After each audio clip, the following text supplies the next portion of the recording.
അങ്ങനെ iOS 17 stable update വന്നിരിക്കുകയാണ്. ഈ ഒരു അപ്ഡേറ്റ് അവൈലബിൾ ആയിരിക്കുക iPhone XS മുതൽ 15 Pro Max വരെയുള്ള ഡിവൈസുകളിലായിരിക്കും. നിങ്ങൾക്ക് ചിലപ്പോൾ 16.7 ഒപ്പമായിരിക്കും ഈ ഒരു 17 അപ്ഡേറ്റ് ലഭിച്ചിട്ടുണ്ടാവുക. അങ്ങനെയാണെന്നുണ്ടെങ്കിൽ നിങ്ങൾക്ക് ഡയറക്റ്റ് 17 അപ്ഡേറ്റ് ചെയ്യാവുന്നതാണ്. അതായത് 16.7 ചെയ്യേണ്ട ആവശ്യമില്ല, ഡയറക്റ്റ് നിങ്ങൾക്ക് 17 അപ്ഡേറ്റ് ചെയ്യാവുന്നതാണ്. അതുപോലെ തന്നെ നിങ്ങൾ അപ്ഡേറ്റ് ചെയ്യുകയാണെന്നുണ്ടെങ്കിൽ ഫ്രഷ് അപ്ഡേറ്റ് തന്നെ ചെയ്യാൻ ശ്രമിക്കുക. അതായത് നിങ്ങൾ ഡിവൈസ് യൂസ് ചെയ്യുന്ന അപ്ഡേറ്റുകൾ OT അപ്ഡേറ്റുകളായിരിക്കും. അതല്ലാണ്ട് iTunes യൂസ് ചെയ്ത് നിങ്ങൾ അപ്ഡേറ്റ് ചെയ്യുകയാണെന്നുണ്ടെങ്കിൽ അങ്ങനെയുള്ള അപ്ഡേറ്റുകളായിരിക്കും ഫ്രഷ് അപ്ഡേറ്റുകൾ. അപ്പോൾ നിങ്ങൾക്ക് കഴിയുമെന്നുണ്ടെങ്കിൽ നിങ്ങളുടെ സിസ്റ്റമോ അതല്ലാന്നുണ്ടെങ്കിൽ ലാപ്ടോപ്പ് യൂസ് ചെയ്തിട്ട് iTunes കണക്ട് ചെയ്തിട്ട് ഒരു ഫ്രഷ് അപ്ഡേറ്റ് ചെയ്യാൻ ശ്രമിക്കുക.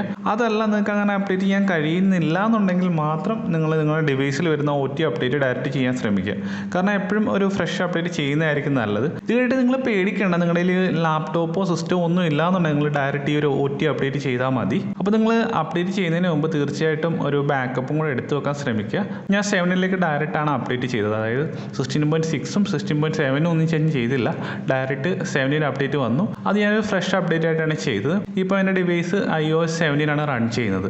ഞാൻ യൂസ് ചെയ്യുന്ന ഒരു iPhone 13 ആണ്. അപ്പോൾ 13 ഞാൻ ഈ ഒരു iOS 17 അപ്ഡേറ്റ് ചെയ്തത്. അതുപോലെ തന്നെ കുറേ പേര് ഈ ഒരു അപ്ഡേറ്റ് ചെയ്ത് കഴിഞ്ഞ് കഴിഞ്ഞാൽ ഡിസ്പ്ലേ അടിച്ചു പോകും, അതല്ലാന്നുണ്ടെങ്കിൽ ഗ്രീൻലൈൻ ഇഷ്യൂസ് ഒക്കെ വരുമെന്ന് വിചാരിച്ചിട്ട് അപ്ഡേറ്റ് ചെയ്യാണ്ടിരിക്കുന്നുണ്ട്. അപ്പോൾ നിങ്ങളൊരു കാര്യം മനസ്സിലാക്കേണ്ടത് എന്താണെന്ന് വെച്ച് കഴിഞ്ഞാൽ ഈ ഒരു ഇഷ്യൂ വരുന്നത് ഹാർഡ്വെയർ ഇഷ്യൂ കൊണ്ടാണ്. അതായത് നമ്മളൊരു സോഫ്റ്റ്വെയർ അപ്ഡേറ്റ് ചെയ്തുകൊണ്ട് വരുന്നൊരു ഇഷ്യൂ അല്ല, ഒരു ഹാർഡ്വെയറിന് പ്രശ്നം ഉള്ളത് കൊണ്ട് കൂടി വരുന്നൊരു ഇഷ്യൂ ആണിത്. അപ്പോൾ നിങ്ങളിപ്പം സോഫ്റ്റ്വെയർ അപ്ഡേറ്റ് ചെയ്തില്ല എന്നുണ്ടെങ്കിലും പിന്നീടാണെന്നുണ്ടെങ്കിലും അങ്ങനെ ഒരു ഇഷ്യൂ വരാൻ സാധ്യതയുണ്ട്. കാരണം അപ്ഡേറ്റ് ചെയ്യാത്തവർക്കും ഇങ്ങനെയുള്ള ഇഷ്യൂസ് വന്നിട്ടുണ്ട്, ഡിസ്പ്ലേ ഇഷ്യൂസ് വന്നിട്ടുണ്ട്.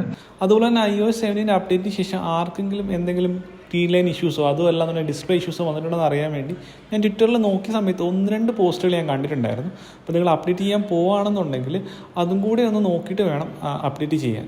ഈ ഒരു 17 അപ്ഡേറ്റ് മുമ്പുണ്ടായിരുന്ന 16 കുറച്ചും കൂടെ സ്റ്റേബിളാണ്. മാത്രമല്ല ഈ ഒരു അപ്ഡേറ്റ് പല ഡിവൈസിലും പല രീതിയിലായിരിക്കും വർക്ക് ആവുക. ചില ഡിവൈസിൽ ചിലപ്പോൾ ചില ഫീച്ചേഴ്സ് വന്നില്ല എന്നിരിക്കും. അങ്ങനെ പല ഡിവൈസിലും പല രീതിയിലായിരിക്കും ഈ ഒരു അപ്ഡേറ്റ് വർക്ക് ആവുക. അപ്പോൾ ഈ ഒരു iOS 17 അപ്ഡേറ്റിന് ശേഷം ഒരുപാട് പുതിയ ഫീച്ചേഴ്സ് വന്നിട്ടുണ്ട്. അതിലെനിക്ക് ഇൻട്രസ്റ്റിംഗ് ആയിട്ട് തോന്നിയ കുറച്ച് ഫീച്ചേഴ്സാണ് നിങ്ങളായിട്ട് ഇത് ഷെയർ ചെയ്യാൻ ഉദ്ദേശിക്കുന്നത്. അപ്പോൾ നമുക്ക് തന്നെ നേരെ വീഡിയോയിലേക്ക് കിടക്കാം. അപ്പോൾ ഒന്നാമതായിട്ട് വന്നിരിക്കുന്ന ഒരു അപ്ഡേറ്റ് എന്താണെന്ന് വെച്ച് കഴിഞ്ഞാൽ കോൺടാക്ട് ഹിസ്റ്ററിയാണ്. അതായത് നമ്മൾ ഒരുപാട് നാളായിട്ട് ഫേസ് ചെയ്തിട്ടൊരു ഇഷ്യൂ ആയിരുന്നു ഇത്. മുമ്പ് ഒരു 100 കോൺടാക്ട്സ് മാത്രമേ ഈ ഒരു ഹിസ്റ്ററി ലിസ്റ്റ് ചെയ്തിട്ടുള്ളായിരുന്നു. ആ കൂട്ടത്തിൽ വാട്സപ്പ് കോളുകളുടെ ഹിസ്റ്ററിയും കൂടെ ലിസ്റ്റ് ചെയ്യുന്ന കാരണം അതിൽ നിന്നൊരു നമ്പർ നമുക്ക് സെർച്ച് എടുക്കാന്ന് വെച്ചാൽ വളരെ ബുദ്ധിമുട്ടായിരുന്നു. പക്ഷേ ഇനി മുതൽ അങ്ങനെയല്ല, നമുക്കൊരു 2000 കോൾസിൻ്റെ ഹിസ്റ്ററി വരെ ഈ നമുക്കൊരു കോൾ ഹിസ്റ്ററിയിൽ നിന്ന് എടുക്കാൻ സാധിക്കും. അതൊരു വളരെ യൂസ്ഫുൾ ആയിട്ടുള്ള ഒരു അപ്ഡേറ്റ് ആയിട്ട് എനിക്ക് തോന്നി. ഇപ്പോൾ അടുത്തായിട്ട് വന്നിട്ടുള്ള ചേഞ്ച് കീബോർഡ്സിലാണ്. അതിനായിട്ട് നിങ്ങൾ സെറ്റിംഗ്സിലേക്ക് പോവുക. അവിടെ ജനറൽ എന്നുള്ള ഓപ്ഷൻ സെലക്ട് ചെയ്ത് കഴിഞ്ഞാൽ കീബോർഡ് എന്ന് പറഞ്ഞൊരു ഓപ്ഷൻ അവിടെ കാണാൻ കഴിയും. അവിടെ നിന്ന് കീബോർഡ്സ് എന്നുള്ള ഓപ്ഷൻ സെലക്ട് ചെയ്ത് കഴിഞ്ഞാൽ ആഡ് ന്യൂ കീബോർഡ് എന്നുള്ള ബട്ടണുണ്ട്. അത് പ്രസ് ചെയ്ത് കഴിഞ്ഞ് കഴിഞ്ഞാൽ നിങ്ങൾക്ക് അവിടെ നിന്ന് മലയാളം കീബോർഡ് സെർച്ച് ചെയ്യാൻ പറ്റും. മലയാളം കീബോർഡ് എടുത്തു കഴിഞ്ഞ് കഴിഞ്ഞാൽ നമുക്ക് മുമ്പായിരുന്നുണ്ടെങ്കിൽ മലയാളം സ്റ്റാൻഡേർഡ് കീബോർഡ് മാത്രമേ അവൈലബിൾ ആയിട്ടുണ്ടായിരുന്നുള്ളൂ. ഇപ്പോൾ ട്രാൻസ്ലേഷൻ എന്ന് പറഞ്ഞ പുതിയൊരു ഓപ്ഷൻ ഇവിടെ വന്നിട്ടുണ്ട്. അപ്പോൾ ഈ ഒരു ഓപ്ഷൻ യൂസ് ചെയ്തതിന് ശേഷം മലയാളത്തിൽ, അതായത് മംഗ്ലീഷിൽ മലയാളം ടൈപ്പ് ചെയ്യാൻ സാധിക്കും. അതായത് മുമ്പ് നമുക്ക് മലയാളത്തിൽ മാത്രമേ ടൈപ്പ് ചെയ്യാൻ സാധിക്കത്തുണ്ടായിരുന്നുള്ളൂ. അതായത് മലയാളം കീബോർഡ് ആയിരുന്നു മുമ്പ് ഉണ്ടായിരുന്നത്. പക്ഷേ ഇനി മുതൽ നമുക്ക് മംഗ്ലീഷിൽ മലയാളം ടൈപ്പ് ചെയ്യാൻ സാധിക്കും. അതായത് ട്രാൻസ്ലേഷൻ കീബോർഡ് യൂസ് ചെയ്ത് നമുക്ക് മംഗ്ലീഷിൽ മലയാളം ടൈപ്പ് ചെയ്യാൻ സാധിക്കും. അടുത്തായിട്ട് വരുന്നൊരു അപ്ഡേറ്റ് കോൺടാക്ട് പോസ്റ്ററാണ്. അതായത് നിങ്ങൾക്ക് ഇഷ്ടമുള്ള രീതിയിൽ നിങ്ങളുടെ ഫോണിൽ കോൺടാക്ട് പോസ്റ്റർ സെറ്റ് ചെയ്യാൻ സാധിക്കും. അതിനായിട്ട് നിങ്ങൾക്ക് എഡിറ്റ് ചെയ്യേണ്ട കോൺടാക്ട് ഏതാണെന്ന് വെച്ച് കഴിഞ്ഞാൽ സെലക്ട് ചെയ്തതിന് ശേഷം എഡിറ്റ് എന്നുള്ള ഓപ്ഷൻ ചൂസ് ചെയ്യുക. അതിനുശേഷം കസ്റ്റമൈസിൽ വന്നു കഴിഞ്ഞാൽ നിങ്ങൾക്ക് പുതുതായിട്ടൊരു കോൺടാക്ട് പോസ്റ്റർ അവിടെ ക്രിയേറ്റ് ചെയ്യാൻ സാധിക്കും. അവിടെ നിങ്ങൾക്ക് ഫോണ്ടോസ് യൂസ് ചെയ്തുകൊണ്ട് കോൺടാക്ട് പോസ്റ്റർ ക്രിയേറ്റ് ചെയ്യാം. അതുപോലെ തന്നെ ഇമോജി യൂസ് ചെയ്തുകൊണ്ട് കോൺടാക്ട് പോസ്റ്റേഴ്സ് ഒക്കെ ക്രിയേറ്റ് ചെയ്യാം. അതായത് നിങ്ങൾക്ക് ഇഷ്ടമുള്ള രീതിയിൽ നിങ്ങൾക്ക് ഇഷ്ടമുള്ള ഇമേജ് വെച്ചിട്ട് ഇതേപോലെ കോൺടാക്ട് പോസ്റ്റർ ക്രിയേറ്റ് ചെയ്യാം. അതല്ലാന്നുണ്ടെങ്കിൽ മോണോഗ്രാം യൂസ് ചെയ്തുകൊണ്ട് നിങ്ങൾക്ക് കോൺടാക്ട് പോസ്റ്റേഴ്സ് ഒക്കെ ക്രിയേറ്റ് ചെയ്യാൻ സാധിക്കും. അതുപോലെ നിങ്ങളിപ്പോൾ ഒരു ഫോട്ടോയാണ് ചൂസ് ചെയ്തിട്ടുണ്ടെങ്കിൽ ഇതുപോലെ ഒരുപാട് എഫക്റ്റുകൾ നിങ്ങൾക്ക് ആ ഒരു ഫോട്ടോയിൽ ആഡ് ചെയ്യാൻ സാധിക്കും. ഇനി നിങ്ങൾ കോൺടാക്ട് പോസ്റ്റർ ക്രിയേറ്റ് ചെയ്യുന്ന സമയത്ത് ആ ഒരു ഇമേജ് കുറച്ചൊന്ന് ചെറുതാക്കുക, അതല്ലെങ്കിൽ കുറച്ചും കൂടെ താഴോട്ടൊന്ന് ഇറക്കി വെക്കുകയാണെന്നുണ്ടെങ്കിൽ ആ ഒരു ഇമേജ് ബ്ലെൻഡായി പോകുന്ന രീതിയിലായിരിക്കും ആ ഒരു പോസ്റ്റർ ക്രിയേറ്റ് ആയി വരിക. അതെനിക്ക് കാണുമ്പോൾ നല്ല ഭംഗിയുള്ളതായിട്ട് തോന്നി. മാത്രമല്ല നിങ്ങൾ നിങ്ങളുടെ ഫോണിൽ സെറ്റ് ചെയ്തിരിക്കുന്ന കോൺടാക്ട് പോസ്റ്റർ ആയിരിക്കും ഇപ്പോൾ വേറൊരാളുടെ iOS ഡിവൈസിലും കാണാൻ കഴിയുക. അടുത്തായിട്ട് വന്നിരിക്കുന്ന അപ്ഡേറ്റ് നെയിം ഡ്രോപ്പ് ആണ്. നിങ്ങൾക്ക് ഇപ്പോൾ വേറൊരു iOS ഡിവൈസിലോട്ട് നിങ്ങളുടെ കോൺടാക്ട് നമ്പർ ഷെയർ ചെയ്യണമെന്നുണ്ടെങ്കിൽ ആ ഒരു iOS ഡിവൈസ് നിങ്ങളുടെ ഡിവൈസിന് അടുത്ത് കൊണ്ടുവന്ന് കഴിഞ്ഞ് കഴിഞ്ഞാൽ നിങ്ങൾക്ക് ഷെയർ ചെയ്യാൻ സാധിക്കും.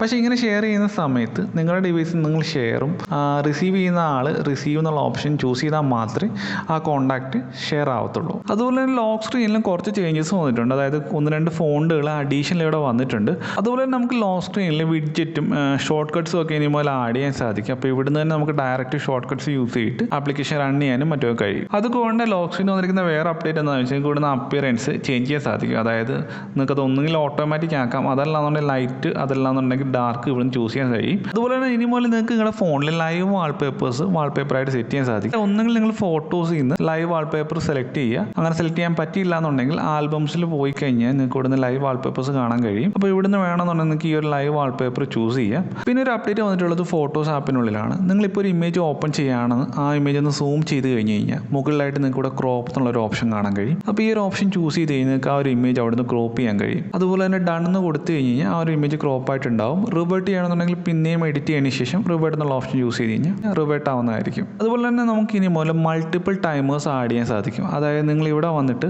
പുതുതായിട്ട് ടൈമേഴ്സ് ഇങ്ങനെ ആഡ് ചെയ്യുകയാണെന്നുണ്ടെങ്കിൽ നമുക്ക് ഒന്നിൽ കൂടുതൽ ടൈമേഴ്സ് ആഡ് ചെയ്യാനോ അതുപോലെ തന്നെ ആ ഒരു ടൈമേഴ്സ് നിങ്ങൾക്ക് ഇവിടെ ലോക്ക് സ്ക്രീനിൽ തന്നെ കാണാനും കഴിയും. അപ്പോൾ നിങ്ങൾക്ക് ഇവിടുന്ന് തന്നെ ഈ ഒരു ടൈമേഴ്സ് ക്യാൻസൽ ചെയ്യണമെന്നുണ്ടെങ്കിൽ ക്യാൻസൽ ചെയ്യാനും കഴിയും. അതുപോലെ തന്നെ നിങ്ങളിപ്പോൾ ഒരു പോർട്രേറ്റ് മോഡിലൊരു ഫോട്ടോ ക്യാപ്ചർ ചെയ്തിട്ടുണ്ടെങ്കിൽ ആ ഒരു ഫോട്ടോയുടെ ഫോക്കസ് നമുക്ക് ചേഞ്ച് ചെയ്യാൻ സാധിക്കും. അതായത് ആ ഒരു ഇമേജ് ഓപ്പൺ ചെയ്തതിന് ശേഷം എഡിറ്റ് എന്നുള്ള ഓപ്ഷൻ ചൂസ് ചെയ്യുക. അതിനുശേഷം നിങ്ങൾക്ക് ഇതേപോലെ ഫോക്കസ് പോയിന്റ് ഇങ്ങനെ ചേഞ്ച് ചെയ്യാൻ സാധിക്കുന്നതായിരിക്കും. അതുപോലെ തന്നെ നമുക്ക് മുമ്പ് ഫോട്ടോസിൽ നിന്ന് സ്റ്റിക്കേഴ്സ് ക്രിയേറ്റ് ചെയ്യാൻ സാധിക്കുമായിരുന്നു ലോങ് പ്രസ് ചെയ്തിട്ട്. ഇപ്പോൾ അതുപോലെ തന്നെ വീഡിയോസിൽ നിന്ന് നമുക്ക് സ്റ്റിക്കേഴ്സ് ക്രിയേറ്റ് ചെയ്യാൻ സാധിക്കും. ഇങ്ങനെ ക്രിയേറ്റ് ചെയ്യുന്ന സ്റ്റിക്കേഴ്സിന് നമുക്ക് എഫക്റ്റുകൾ ആഡ് ചെയ്യാൻ സാധിക്കും. അതായത് ഈ കാണുന്ന പോലെ ഔട്ട്ലൈൻ, കോസ്മിക്, പഫി, ഷൈനി, ഇതേപോലെ ഓരോ എഫക്റ്റുകളും ആ ഒരു സ്റ്റിക്കറിന് നമുക്കിങ്ങനെ ആഡ് ചെയ്യാൻ സാധിക്കും. അടുത്തായിട്ട് വന്നിരിക്കുന്ന വേറൊരു അപ്ഡേറ്റ് കമ്മ്യൂണിക്കേഷൻ സേഫ്റ്റിയാണ്. അതായത് നിങ്ങൾ സെറ്റിംഗ്സിലേക്ക് പോയി കഴിഞ്ഞാൽ അവിടെ സ്ക്രീൻ ടൈം എന്നൊരു ഓപ്ഷൻ കാണാൻ സാധിക്കും. അവിടെ താഴേക്ക് വന്ന കമ്മ്യൂണിക്കേഷൻ സേഫ്റ്റി എന്ന് പറയുന്ന ഓപ്ഷൻ ഉണ്ട്. ഈ ഒരു ഓപ്ഷൻ എനേബിൾ ചെയ്ത് കഴിഞ്ഞാൽ നിങ്ങളുടെ ഫോണിലേക്ക് വരുന്ന ന്യൂഡായിട്ടുള്ള ഫോട്ടോസും വീഡിയോസും ഒക്കെ ബ്ലറായിട്ടായിരിക്കും വരിക. അതായത് ആ ഒരു ഫോട്ടോസ് വിസിബിൾ ആയിരിക്കത്തില്ല. അപ്പോൾ ഈ ഒരു ഓപ്ഷൻ എനേബിൾ ചെയ്ത് കഴിഞ്ഞാൽ അങ്ങനെയുള്ള ഫോട്ടോസും വീഡിയോസും ഒക്കെ നമ്മുടെ ഡിവൈസിലേക്ക് വരികയാണെന്നുണ്ടെങ്കിൽ അത് ഓപ്പൺ ചെയ്യാണ്ട് തന്നെ അത് അങ്ങനെയുള്ള ഫോട്ടോസും വീഡിയോസും ആണെന്ന് നമുക്ക് മനസ്സിലാക്കാൻ കഴിയും. അതുപോലെ തന്നെ സ്ക്രീൻ ടൈമിനകത്ത് വന്നിരിക്കുന്ന വേറൊരു അപ്ഡേറ്റ് സ്ക്രീൻ ഡിസ്റ്റൻസ് ആണ്. അതായത് നമ്മൾ കുട്ടികൾക്കൊക്കെ ഫോൺ കൊടുക്കുന്ന സമയത്ത് അവർ ഒരുപാട് കണ്ണിനോട് അടുത്ത് പിടിച്ചായിരിക്കും യൂസ് ചെയ്യാറുണ്ടാവുക. അപ്പോൾ അവരുടെ ഐസിൻ്റെ സ്ട്രെയിൻ കുറയ്ക്കാൻ വേണ്ടി ഈ ഒരു ഓപ്ഷൻ നമുക്ക് യൂസ് ചെയ്യാം. അതായത് നമ്മുടെ ഫേസ് ഐ ഡി യൂസ് ചെയ്തിട്ടായിരിക്കും ഇത് വർക്ക് ആവുക. അതായത് നമ്മൾ ഒരുപാട് മുഖത്തിനടുത്തേക്ക് ഫോൺ പിടിക്കുന്ന സമയത്ത് ഒരു വാണിംഗ് കാണിക്കും. ഇത് കുട്ടികൾക്ക് ഫോൺ യൂസ് ചെയ്യാൻ കൊടുക്കുന്ന സമയത്ത് യൂസ്ഫുൾ ആവാൻ ചാൻസ് ഉള്ള ഒരു ഫീച്ചറാണ്. അതുപോലെ തന്നെ ക്യാമറയിലും ചെറിയ ചേഞ്ചസ് വന്നിട്ടുണ്ട്. അതായത് സെറ്റിംഗ്സ് നിങ്ങളിവിടെ ഓപ്പൺ ചെയ്തിട്ട് ക്യാമറ സെലക്ട് ചെയ്യുകയാണെന്നുണ്ടെങ്കിൽ നിങ്ങളുടെ പുതുതായിട്ട് ലെവൽ എന്ന് പറയുന്ന ഓപ്ഷൻ കാണാൻ കഴിയും. അപ്പോൾ ഈ ഒരു ലെവൽ ഉള്ളത് കൊണ്ട് തന്നെ നിങ്ങൾക്ക് ഫോട്ടോസും വീഡിയോസും ഒക്കെ എടുക്കുന്ന സമയത്ത് കറക്റ്റ് ആംഗിളിൽ തന്നെ നിങ്ങൾക്ക് ഫോട്ടോസും വീഡിയോസും ഒക്കെ എടുക്കാൻ കഴിയും. വീഡിയോ റെക്കോർഡിംഗിൽ ഒരു ചെറിയൊരു അപ്ഡേറ്റ് വന്നിട്ടുണ്ട്. അതായത് റെക്കോർഡ് വീഡിയോ എന്നുള്ള ഓപ്ഷൻ ചൂസ് ചെയ്ത് കഴിഞ്ഞാൽ നിങ്ങൾക്ക് താഴെയായിട്ട് ലോക്ക് വൈറ്റ് ബാലൻസ് എന്ന ഓപ്ഷൻ കാണാൻ കഴിയും. അതായത് നമ്മൾ മുമ്പ് വീഡിയോസ് ഒക്കെ എടുക്കുന്ന സമയത്ത് വൈറ്റ് ബാലൻസ് നമുക്ക് ലോക്ക് ചെയ്യാൻ സാധിക്കത്തില്ലായിരുന്നു. അപ്പോൾ ഇനി മുതൽ നമുക്ക് വൈറ്റ് ബാലൻസ് ലോക്ക് ചെയ്യാൻ കഴിയും. കൂടാതെ സെറ്റിംഗ്സ് ഓപ്പൺ ചെയ്ത് കഴിഞ്ഞാൽ നിങ്ങൾക്ക് അവിടെ പാസ്വേഡ്സ് എന്ന ഓപ്ഷൻ കാണാം. അവിടുത്തെ പാസ്വേഡ് ഓപ്ഷൻസ് സെലക്ട് ചെയ്ത് കഴിഞ്ഞാൽ ക്ലീനപ്പ് ഓട്ടോമാറ്റിക്കലി എന്ന് പറഞ്ഞാൽ പുതുതായിട്ടൊരു ഓപ്ഷൻ നമുക്ക് അവിടെ കാണാൻ കഴിയും. ഈ ഒരു ഓപ്ഷൻ എനേബിൾ ചെയ്ത് കഴിഞ്ഞാൽ നിങ്ങളുടെ ഫോണിലേക്ക് വരുന്ന OTP വെരിഫിക്കേഷൻ കോഡുകളൊക്കെ അതിൻ്റെ സമയം കഴിയുമ്പോൾ തന്നെ റിമൂവ് ആയി പോകുന്നതായിരിക്കും. അതെല്ലാം തന്നെ നമുക്കിങ്ങനെ പലപ്പോഴായിട്ട് വരുന്ന വെരിഫിക്കേഷൻ കോഡുകൾ കുത്തിയിരുന്ന് നമുക്ക് ഡിലീറ്റ് ചെയ്യേണ്ടി വരും. ഇനിപോലെ അതിൻ്റെ ആവശ്യമില്ല. ഇങ്ങനെ വരുന്ന വെരിഫിക്കേഷൻ കോഡുകൾ തന്നെ ഇതേപോലെ തന്നെ ക്ലിയർ ആയിട്ട് പൊക്കോളും. അതുപോലെ തന്നെ മെസ്സേജ് ആയിട്ട് വരുന്ന OTP വെരിഫിക്കേഷൻ കോഡുകൾ മാത്രമല്ല, മെയിലിൽ വരുന്ന ഇതേപോലെയുള്ള OTP വെരിഫിക്കേഷൻ കോഡുകളും നമുക്ക് ഇതേപോലെ തന്നെ നമ്മളെ യൂസ് ചെയ്തതിന് ശേഷം അത് ഡിലീറ്റ് ആവുന്നതായിരിക്കും. അതായത് നമുക്ക് മുമ്പാണെന്നുണ്ടെങ്കിൽ മൊബൈലിൽ മെസ്സേജ് ആയിട്ട് വരുന്ന കോഡുകൾ മാത്രമേ ഓട്ടോഫിൽ ആവത്തുള്ളായിരുന്നു. ഇനി മുതൽ അങ്ങനെയല്ല, നമുക്ക് മെയിലിൽ വരുന്ന OTP വെരിഫിക്കേഷൻ കോഡുകളും ഓട്ടോഫിൽ ആവുന്നതായിരിക്കും. അതുപോലെ തന്നെ പാസ്കോഡിൽ ഒരു അപ്ഡേറ്റ് വന്നിട്ടുണ്ട്. അതായത് നമ്മളിപ്പോൾ സപ്പോസ് പാസ്കോഡ് ചേഞ്ച് ചെയ്യാണ്, നമ്മൾ പുതുതായിട്ട് ആഡ് ചെയ്ത പാസ്കോഡ് മറന്നു പോയിട്ടുണ്ടെങ്കിൽ നമുക്ക് പഴയ പാസ്കോഡ് യൂസ് ചെയ്തുകൊണ്ട് നമ്മുടെ ഫോൺ അൺലോക്ക് ചെയ്യാനും മറ്റൊക്കെ കഴിയും. അതായത് ഒരു 75 ഹവേഴ്സിനുള്ളിലാണെന്നുണ്ടെങ്കിൽ നമുക്ക് ആ ഒരു പഴയ പാസ്വേഡ് യൂസ് ചെയ്തുകൊണ്ട് തന്നെ നമ്മുടെ ഫോൺ അൺലോക്ക് ചെയ്യാനും ബാക്കി കാര്യങ്ങളൊക്കെ ചെയ്യാനും സാധിക്കും. പക്ഷേ ഈ ഒരു കേസിൽ എനിക്കൊരു സംശയമുള്ള എന്താണെന്ന് വെച്ച് കഴിഞ്ഞാൽ നമ്മൾ ഓൾറെഡി യൂസ് ചെയ്തുകൊണ്ടിരുന്ന പാസ്വേഡ് 6 digit ആണ്. നമ്മളിപ്പോൾ പുതുതായിട്ട് കൊടുത്തിരിക്കുന്ന പാസ്വേഡ് 4 digit ആണെന്നുണ്ടെങ്കിൽ ഇതെങ്ങനെ പോസിബിൾ ആവും എന്നുള്ള കേസിൽ എനിക്ക് സംശയമുണ്ട്. അതിനെപ്പറ്റി നിങ്ങൾക്ക് ആർക്കെങ്കിലും അറിയാവുന്നുണ്ടെങ്കിൽ, നിങ്ങൾ ആരെങ്കിലും ചെക്ക് ചെയ്തിട്ടുണ്ടെന്നുണ്ടെങ്കിൽ താഴെ കമൻറ്റ് ബോക്സിൽ കമൻറ്റ് ചെയ്യാവുന്നതാണ്. ഇപ്പോൾ ഈ ഒരു പുതിയ അപ്ഡേറ്റിൽ നമുക്ക് ഒരുപാട് വിഡ്ജറ്റുകളൊക്കെ നമ്മുടെ ഹോം സ്ക്രീനിൽ ആഡ് ചെയ്യാൻ സാധിക്കും.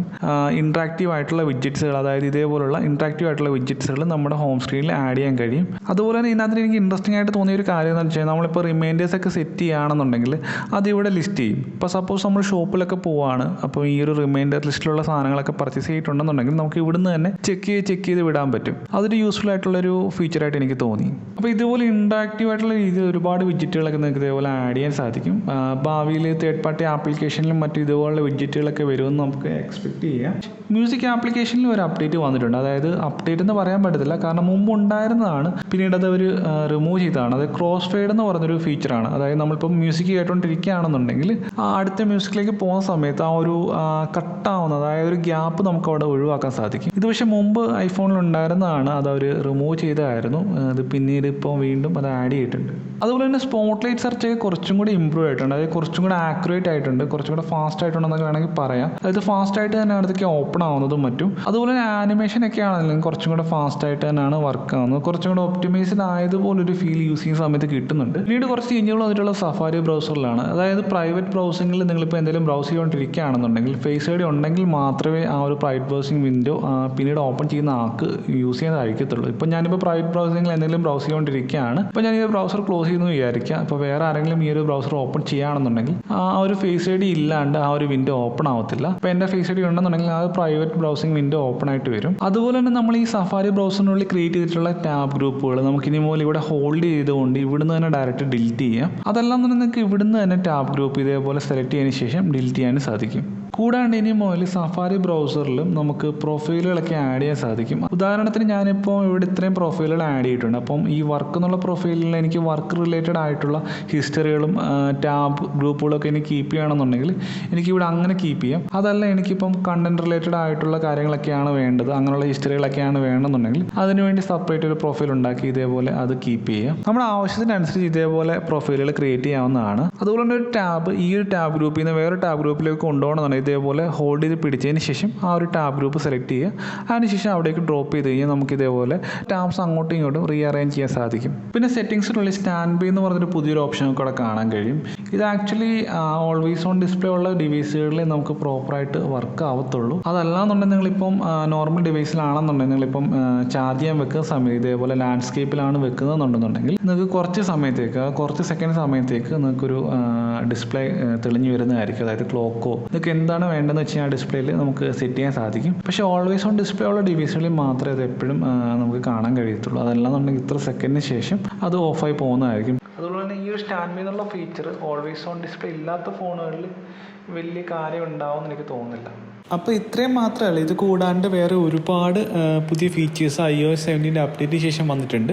അപ്പോൾ എനിക്ക് ഇൻട്രസ്റ്റിംഗ് ആയിട്ട് തോന്നിയ കുറച്ച് ഫീച്ചേഴ്സാണ് നിങ്ങളായിട്ട് ഇത് ഷെയർ ചെയ്തത്. അപ്പോൾ ഇന്നത്തെ വീഡിയോ നിങ്ങൾക്ക് എല്ലാവർക്കും യൂസ്ഫുൾ ആയിട്ടുണ്ടാവുമെന്ന് പ്രതീക്ഷിക്കുന്നു. വീഡിയോ ഇഷ്ടപ്പെട്ടിട്ടുണ്ടെങ്കിൽ വീഡിയോ ലൈക്ക് ചെയ്യുക. അതുപോലെ ഞാൻ എപ്പോഴും പറയുന്ന പോലെ നിങ്ങൾ ഇതുവരെ ഈ ചാനൽ സബ്സ്ക്രൈബ് ചെയ്തിട്ടില്ല എന്നുണ്ടെങ്കിൽ മറക്കാനെ സബ്സ്ക്രൈബ് ചെയ്യുക. നമുക്ക് അടുത്തൊരു വീഡിയോയിൽ കാണാതായിരിക്കും. ബൈ.